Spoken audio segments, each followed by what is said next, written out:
Cardiac అరెస్ట్తో హఠాన్మరణం చెందడంతో ఒక్కసారిగా రాజేంద్ర ప్రసాద్ ఇంట విషాద వాతావరణం నెలకొంది. తెలుగు ఫిలిం ఇండస్ట్రీ అందరూ రాజేంద్ర ప్రసాద్ నివాసానికి వచ్చి ఆయన కుమార్తె మరణానికి నివాళులర్పిస్తున్నారు. రాజేంద్ర ప్రసాద్ కన్నీటి పర్యంతమవుతున్న దృశ్యాలు మనం చూస్తున్నాం. సినీ రాజకీయ ప్రముఖులు ఆయనతో సన్నిహిత్యం కలవారు రాజేంద్ర ప్రసాద్ నివాసానికి వచ్చి రాజేంద్ర ప్రసాద్ కుమార్తె గాయత్రి అకాల మరణానికి సంతాపం తెలియచేస్తున్నారు. కుమార్తె మరణ వార్త విని రాజేంద్ర ప్రసాద్ వెంటనే కుప్పకూలిపోయారు, కుమిలిపోయారు. ఆయన కుమిలి ఏడుస్తున్నారు. ఆయన ఓదార్చటం నిజానికి ఎవరితరం కావడం లేదు. రాజేంద్ర ప్రసాద్ కుమార్తె గాయత్రి అతి చిన్న వయసులోనే 38 సంవత్సరాల వయసులోనే కార్డియాక్ అరెస్ట్ బారిన పడి మరణించటం అత్యంత విషాదకర ఘటనగా చెప్తున్నారు. రాజేంద్ర ప్రసాద్తో సన్నిహిత్యం కల వారందరూ ఆయన నివాసానికి వచ్చి రాజేంద్ర ప్రసాద్ని ఓదారుస్తున్నారు. రమాప్రభు కూడా మనకి దృశ్యాల్లో కనిపిస్తున్నారు. సినీ పరిశ్రమ ప్రముఖులంతా రాజేంద్ర ప్రసాద్ నివాసానికి తరలి వచ్చారు.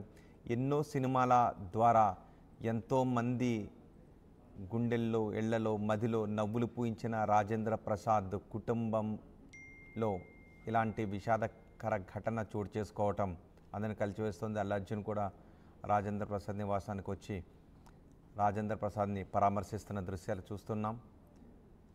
కుమార్తె మరణ వార్త విన్న వెంటనే రాజేంద్ర ప్రసాద్ గుండె పగిలినంత పనైంది. ఆయన ఆ క్షణం నుంచి కుమార్తె భౌతిక దేహం ముందు విలపిస్తూనే ఉన్నారు. ఆయన్ను ఓదార్చటం నిజానికి ఎవరితరం కావడం లేదు. చిట్టి తల్లి తల్లి అంటూ కుమార్తెతో ఉన్న జ్ఞాపకాలను నెమరవేసుకుంటూ ఆయన కన్నీటి పర్యంతమవుతున్నారు. బోరున ఏడుస్తూనే ఉన్నారు. తన చిట్టి తల్లి తనని వదిలి వెళ్ళిపోయింది అని ఆయన్ను ఓదార్చడానికి వచ్చిన ప్రతి ఒక్కరిని చెబుతూ కన్నీటి పర్యంతమవుతున్నారు. రాజేంద్ర ప్రసాద్ ఆయన కుమార్తె గురించి చెప్పే మాటలు వింటుంటే ఆయన ఓదార్చడానికి వచ్చిన వాళ్ళకు కూడా కన్నీరు ఆగని పరిస్థితులు అక్కడ చోటు చేసుకుంటున్నాయి.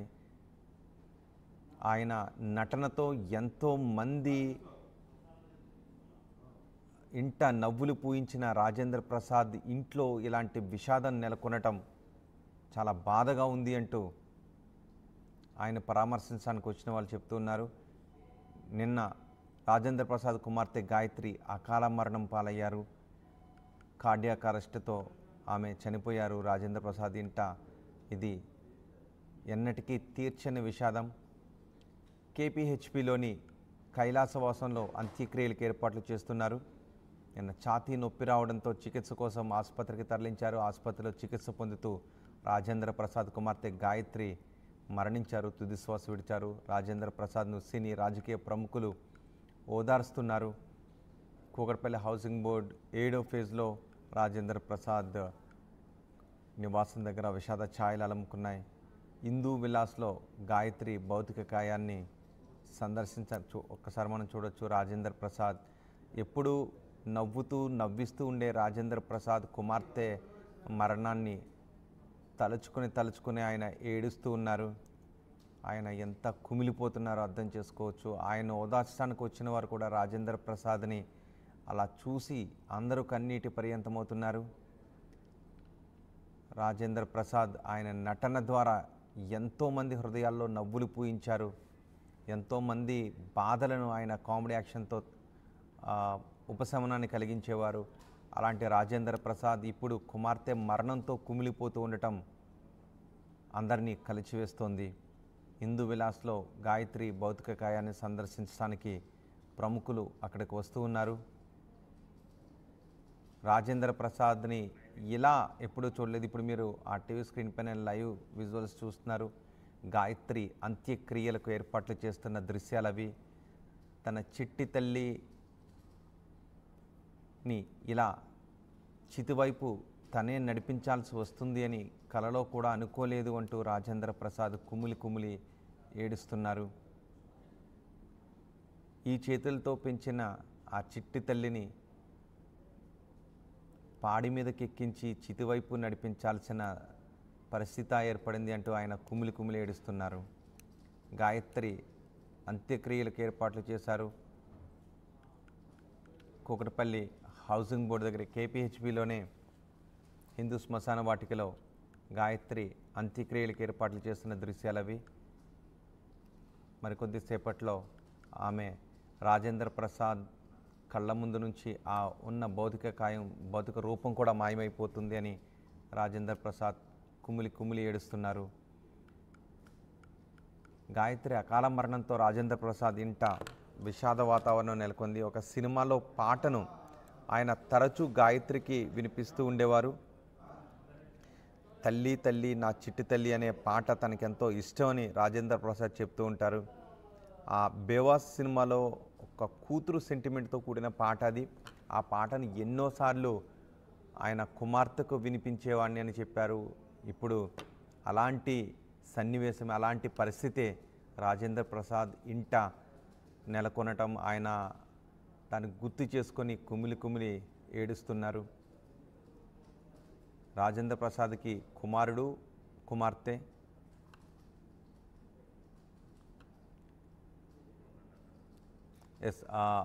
పూర్తి సమాచారం అందించడానికి మా ప్రతినిధి దేవిక కూడా మనకు అందుబాటులో ఉన్నారు. దేవిక,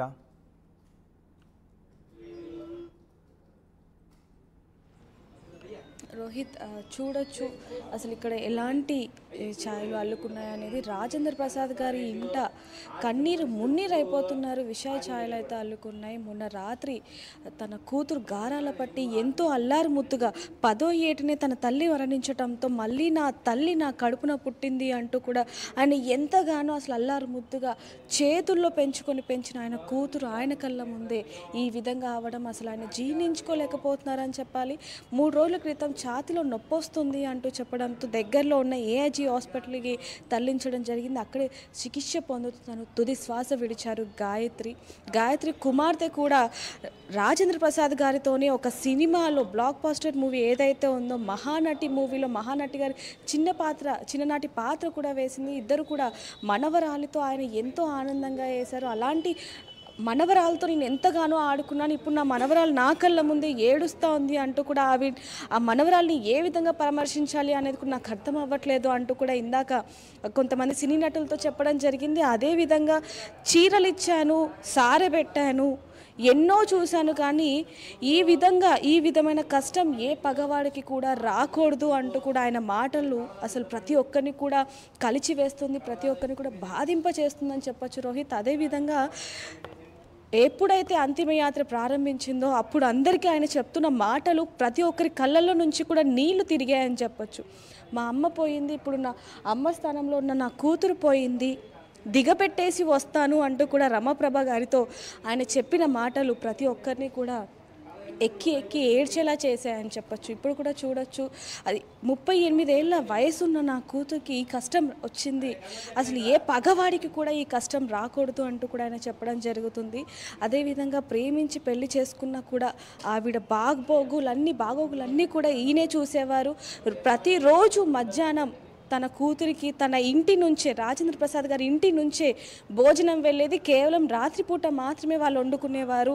మాటలు లేకపోయినా కొద్ది రోజుల తర్వాత ఏదైతే ఒక సినిమాలో తల్లి తల్లి నా చిట్టి తల్లి ఏదైతే ఆ పాట ఉందో ఆ పాట విన్న తర్వాత తనకి మొదటిగా గుర్తుకొచ్చేది తన కూతుర్ని పిలిచి మరి 4 సార్లు నేను ఆ పాటని వినిపించాను అంటూ కూడా ఆయన చెప్పిన మాటలు కానీ, లేకపోతే కూతుర్ని ఇంతగా ప్రేమిస్తారా అంటూ కూడా ప్రతి ఒక్కరికి కూడా ఆశ్చర్యాన్ని కలిగిస్తూ ఇప్పుడు చూడొచ్చు ఆయన అసలు ఏమైనా